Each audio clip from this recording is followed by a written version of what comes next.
Good evening students. चलिए हम आज अपना क्वेश्चन नंबर 2 ग्राम पंचायत के गठन एवं कार्यों का वर्णन करेंगे। इम्पोर्टेंट क्वेश्चन है, एग्ज़ाम की दृष्टि से भी बहुत इम्पोर्टेंट क्वेश्चन है। मोस्टली क्वेश्चन कई बार पूछा भी जाता है और ये क्वेश्चन 8 नंबर का यानी 8 मार्क्स से ऑब्टेंड रखता है। ये आसान क्वेश्चन है। तो इसमें सबसे पहला जो इसका पॉइंट दिया है रचना, यानी बनावट भी कह सकते हैं, संरचना भी कह सकते हैं। तो इसके अंदर सबसे नॉर्मली यदि हम सिंपली इजी लैंग्वेज में कहें, जो लिखने का है कि हरियाणा में एक ग्राम पंचायत में एक सरपंच तथा 6 से 20 तक पंच होते हैं। यह संख्या गांव की जनसंख्या के आधार पर निश्चित की जाती है। यानी कम से कम ग्राम पंचायत के कितने पंच होंगे? 6, और ज़्यादा से ज़्यादा 20 होंगे। यदि जनसंख्या अधिक है गांव की तो वहाँ पर दोहरी या 2 ग्राम पंचायतों का गठन किया जाता है। अब बात आती है कि सरपंच और पंचों का चुनाव कौन करता है। तो यहाँ पर बहुत अच्छा क्वेश्चन है कि सरपंच और पंचों का चुनाव गांव के लोगों के द्वारा या ग्राम सभा के सदस्यों के द्वारा किया जाता है।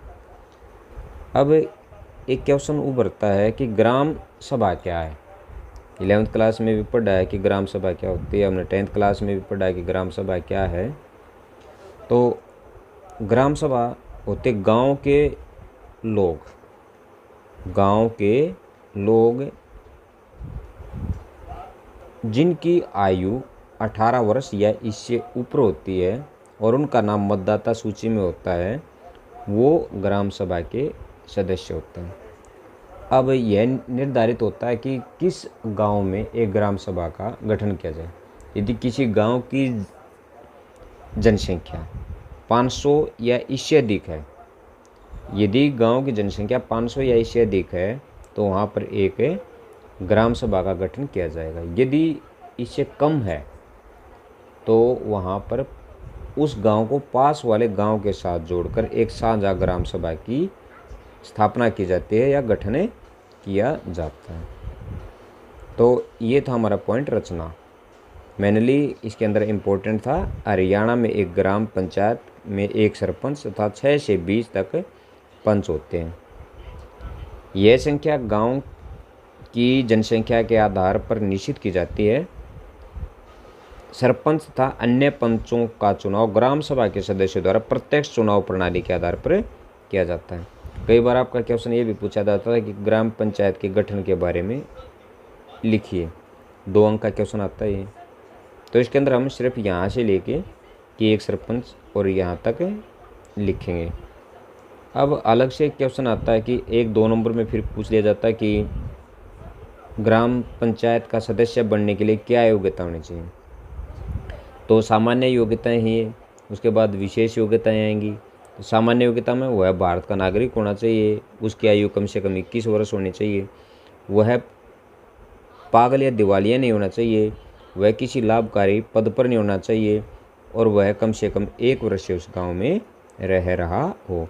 और नॉर्मली जितने भी हमारे लोक प्रशासन के अंदर क्वेश्चन आते हैं, यदि योग्यताएं की बात आती है, सिर्फ एक आयु को छोड़ के, आयु में क्या होता है, घटोतरी बढ़ोतरी होती है। फॉर एग्जांपल लोकसभा का सदस्य बनने के लिए 25 वर्ष है, राष्ट्रपति या उपराष्ट्रपति बनने के लिए 35 वर्ष है। बाकी नॉर्मली योग्यताएं यही दी जाती हैं।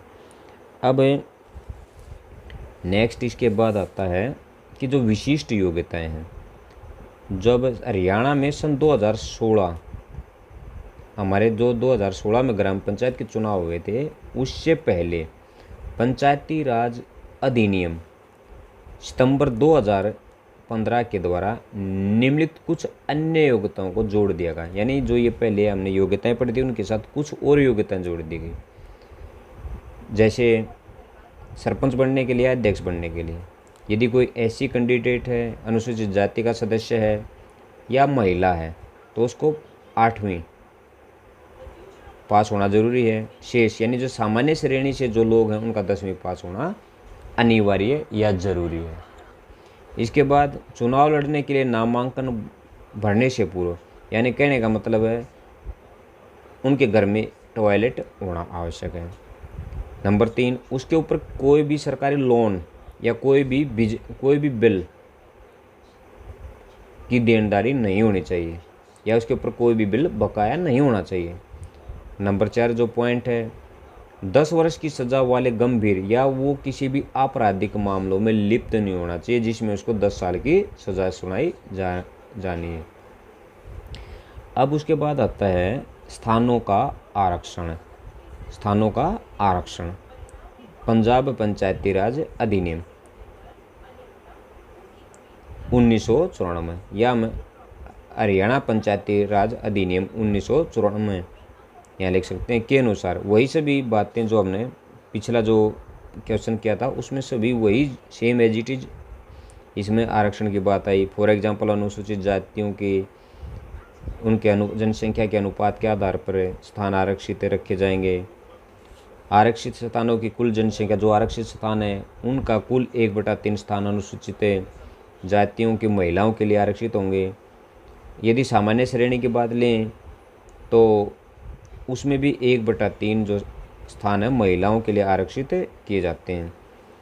और इसके बाद आता कार्यकाल। हम सीधे ही एक लाइन के अंदर इसको लिख भी सकते हैं कि 73वें संवैधानिक संशोधन के अनुसार समस्त भारत में पंचायतों का कार्यकाल 5 वर्ष निश्चित किया गया है। यदि कोई भी ग्राम पंचायत अपना कार्य सही ढंग से नहीं कर रही तो राज्य सरकार उसे 5 साल से पहले भी भंग कर सकती है। अब आता है अध्यक्ष और उपाध्यक्ष। अध्यक्ष यानी जो पंचायत ग्राम पंचायत का अध्यक्ष है उसको हम क्या बोलते हैं, सरपंच बोलते हैं। सरपंच का चुनाव कौन करता है, पहले भी पढ़ा है कि ग्राम सभा के सदस्य प्रत्यक्ष रूप से सरपंच का चुनाव करते हैं। उपाध्यक्ष, अब उपाध्यक्ष की बात आई, सरपंच और अन्य पंचों का चुनाव ग्राम सभा के सदस्यों के द्वारा किया जाता है। अब उपाध्यक्ष की बात आती है तो उपाध्यक्ष में क्या कहेंगे कि जो चुने हुए जो सदस्य होते हैं यानी सरपंच और 6 से 20 जो पंच थे वो अपने में से एक उपाध्यक्ष का चुनाव करते हैं जो सरपंच की अनुपस्थिति में या अध्यक्ष की अनुपस्थिति में कार्यभार या कार्यों को पूरा करवाता है। अध्यक्ष या सरपंच को हटा जाना, इसके बारे में भी हमने पहले क्वेश्चन में पढ़ा है कि किस प्रकार से हटाया जा सकता है। ये कह रहा है कि किसी पंचायत के सरपंच को उसके विरुद्ध अविश्वास का प्रस्ताव पारित करके उसे पद से हटाया जा सकता है। यानी उसके खिलाफ क्या करना चाहिए, उसके विरुद्ध अविश्वास प्रस्ताव पारित करके हटाया जा सकता है। अब अविश्वास प्रस्ताव कैसे पारित होगा, अविश्वास प्रस्ताव पंचायत के 2/3 बहुमत द्वारा पेश किया जाता है। यानी कुल जो सदस्य होते हैं ग्राम सभा के उनके 2/3 सदस्यों के द्वारा पेश किया जाएगा।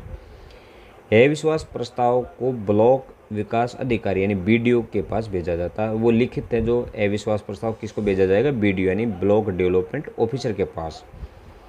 ब्लॉक विकास अधिकारी द्वारा ग्राम सभा की बैठकें बुलाई जाती हैं। इस बैठक की अध्यक्षता स्वयं ब्लॉक विकास अधिकारी करता है। यदि ग्राम सभा की बैठक में उपस्थित हुए वोट देने वाले सदस्यों द्वारा अविश्वास प्रस्ताव को बहुमत द्वारा पास कर दिया जाता है तो सरपंच को अपने पद से त्यागपत्र देना पड़ता है। अब इसके बाद बिल्कुल नॉर्मल क्वेश्चन, इसलिए इसको थोड़ा और आगे बढ़ा रहे हैं बैठ के। तो ग्राम पंचायत की कम से कम 1 महीने में 2 बैठक होना जरूरी है। वैसे हम ग्राम सभा की देखें तो ग्राम सभा की 1 वर्ष में 2 बैठक होती है, एक सावनी और दूसरी आषाढ़ी। तो लेकिन ग्राम पंचायत की 1 वर्ष में 1 महीने में कम से कम 2 बैठकें होनी ज़रूरी हैं। इसके बाद जो नेक्स्ट इसका जो पार्ट आएगा ग्राम पंचायत के जो कार्य हैं उसको हमें नेक्स्ट वीडियो में करेंगे। तब तक आपका दिन मंगलमय हो। Thanks, have a good day.